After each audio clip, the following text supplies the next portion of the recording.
भैया यूपी में विधानसभा चुनाव का बिगुल बज चुका है। इस बिगुल के बजते ही हर दल ने अपनी अपनी कमर भी कस ली है। कमर कसना भी लाजमी है क्योंकि देश की राजनीति भी इसी यूपी से होकर गुजरती है। तभी तो कहा जाता है कि उत्तर प्रदेश में बहने वाली हवा ये तय करती है कि देश का प्रधान सेवक कौन बनेगा। नमस्कार, ये है सी टाइम्स नेटवर्क और आप देख रहे हैं द पत्रकार बाबू। मैं आपके साथ हिमांग और कैमरे के पीछे है मेरे साथी इमामी। हमने सोचा जब यूपी चुनाव का बिगुल बज ही चुका है तो क्यों ना हम अपने सभी दर्शकों को यूपी विधानसभा चुनाव की 69 साल की कहानी से रूबरू करवाएं। आज़ादी से पहले यूपी में विधानसभा चुनाव 1937 में हुआ था, जब उसे संयुक्त प्रांत यानी यूनाइटेड प्रोविंसेस के नाम से जाना जाता था। लेकिन आज़ादी के बाद पहली दफ़ा यूपी में आम चुनाव 1952 में हुए थे, जिसमें 430 सदस्य निर्वाचित हुए थे और एक सदस्य नॉमिनेटेड हुआ था। 1952 में गठन हुई पहली विधानसभा ने बिना किसी चुनौती के अपना कार्यकाल पूरा किया था। ऐसा इसलिए हुआ था क्योंकि चुनौती देने के लिए उस समय तक कोई तैयार नहीं हुआ था।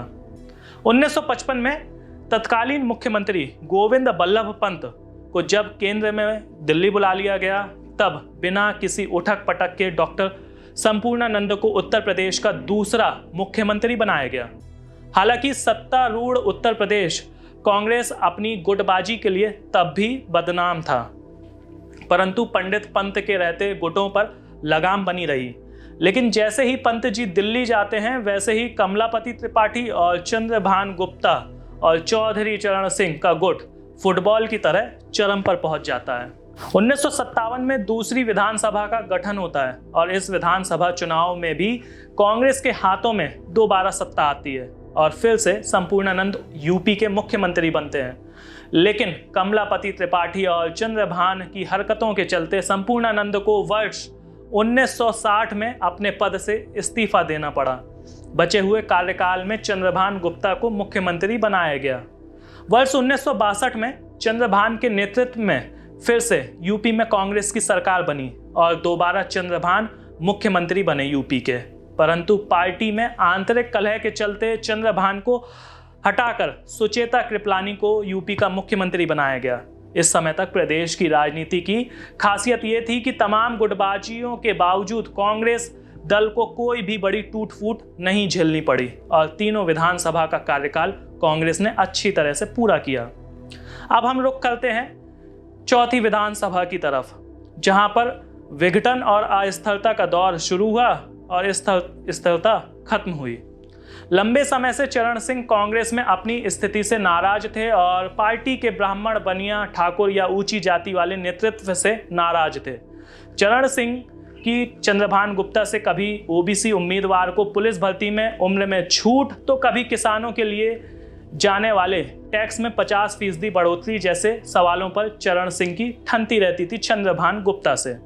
यही वो दौर था जब हरित क्रांति के चलते पिछड़ी जातियां आर्थिक रूप से मजबूत हो रही थी और लोहिया का पिछड़ा पावे 100 में 60 का नारा उनकी राजनीतिक आकांक्षाओं को नए पंख दे रहा था। 1967 में जब चौथी विधानसभा के लिए चुनाव हुए तो कांग्रेस को घिसट पिसट कर बहुमत मिल पाई सरकार का गठन करने के लिए। इस बार मुख्यमंत्री बने चंद्रभान गुप्ता जी। बने तो मुख्यमंत्री गुप्ता जी, लेकिन सिर्फ 19 दिनों के लिए बने थे, क्योंकि चौधरी चरण सिंह और उनके साथ 16 विधायकों ने कांग्रेस पार्टी को टाटा बाय बाय कह दिया था, जिसके कारण चंद्रभान गुप्ता की सरकार अल्पमत हो गई, जिसके चलते मात्र 19 दिनों के अंदर गुप्ता जी को इस्तीफा देना पड़ा मुख्यमंत्री पद से। गुप्ता जी के इस्तीफे के बाद कम्युनिस्टों, समाजवादियों, जनसंघियों और अंबेडकरवादियों यानी समूचे विपक्ष की मदद से पहली दफा कोई गैर उच्च जाति व्यक्ति प्रदेश का मुख्यमंत्री बना, यानी चौधरी चरण सिंह मुख्यमंत्री बने। इस प्रयोग का नाम दिया गया संयुक्त विधायक दल या संविदा सरकार। लेकिन सबसे बड़ी हैरानी की बात तो ये थी कि चौधरी चरण सिंह संविदा सरकार का संचालन 1 वर्ष भी सुचारू रूप से नहीं कर पाए और फरवरी 1968 को पहली बार आज़ादी के बाद यूपी में राष्ट्रपति शासन लगाया गया। अब दौर आया पांचवी विधानसभा का। पांचवी विधानसभा के लिए 1969 में चुनाव हुए, जिसमें कांग्रेस ने 211 सीटों पर जीत हासिल की। वही जगह चरण सिंह की भारतीय क्रांति दल यानी बीकेडी को मात्र 98 सीटें मिली। पांचवी विधानसभा चुनाव में कांग्रेस अपनी दम से सत्ता पर काबिज होने में नाकाम रही, लेकिन जैसे तैसे कांग्रेस ने जोड़ तोड़कर सरकार तो बना ली, लेकिन ये सरकार 1 वर्ष भी नहीं चल सकी। अब फिर से चरण सिंह दोबारा सरकार बनाते हैं यूपी में, लेकिन वे इस सरकार को मात्र 8 महीने ही चला सके और 8 महीनों के भीतर ही उनकी सरकार धराशायी हो गई। फिर राज्य में लगा राष्ट्रपति शासन। अक्टूबर 1970 में जोड़ तोड़कर कांग्रेस ने फिर से अपनी सरकार बनाई। सरकार बनी तो, लेकिन इस बार नए चेहरे के साथ, मतलब त्रिभुवन नारायण सिंह के नेतृत्व में नई सरकार का गठन हुआ। लेकिन मात्र 5 महीनों के अंदर ही त्रिभुवन नारायण सिंह की जगह कमलापति त्रिपाठी को मुख्यमंत्री बनाया गया। त्रिपाठी जी का सपना पूरा तो हो गया मुख्यमंत्री बनने का, लेकिन 2 साल 2 महीनों के भीतर ही त्रिपाठी जी के हाथ से भी मुख्यमंत्री की कुर्सी सरक गई। अब फिर से प्रदेश में राष्ट्रपति शासन लगाया गया। 5 महीने राष्ट्रपति शासन लगाने के बाद नवंबर 1973 में हेमवती नंदन बहुगुणा को राज्य का मुख्यमंत्री बनाया गया। इस 5वीं विधानसभा के दौरान 5 बार मुख्यमंत्री बदला गया था और 2 बार राष्ट्रपति शासन लगाया गया था।